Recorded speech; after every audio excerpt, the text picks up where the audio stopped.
Marathi Hindi English कुठचंही घ्या.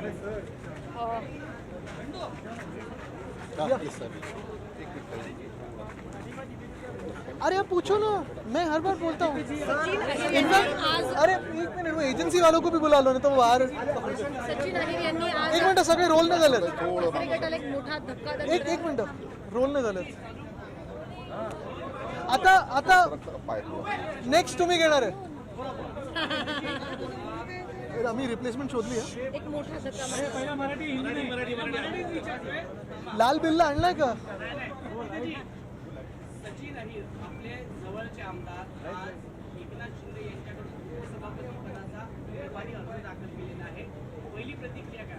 पहिली प्रतिक्रिया हीच आहे जी आम्ही अनेक दिवस किंवा आता गेले 4 वर्ष आम्ही पाहतोय.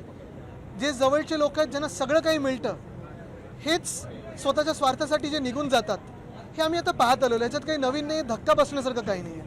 तसं पाहिलं तर वरळी असेल, पूर्ण शिवडी वगैरे हा पूर्ण पट्टा हा बालेकिल्ला होता आणि अजूनही आहे.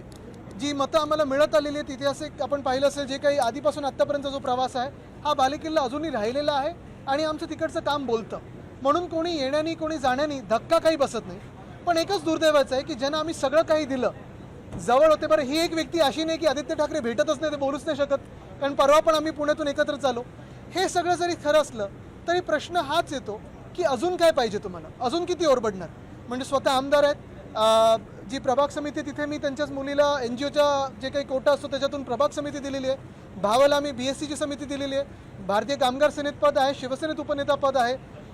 एवढं सगळं होऊन देखील BSC तर आहेच, BSCचे याच्यावर युनियनचे अध्यक्ष आहेत. मग अजून तुम्हाला काय पाहिजे हा एक प्रश्न पडतोच. म्हणजे आम्ही काही कमी दिलं का? तसं नाही आहे. जे काही इतर बोंबलत असतात की भेटत नव्हतं तसंही होतं का? तर रोज तुमचे माझ्यासोबत फोटो आहेत, रोज येता जाताना भेटता.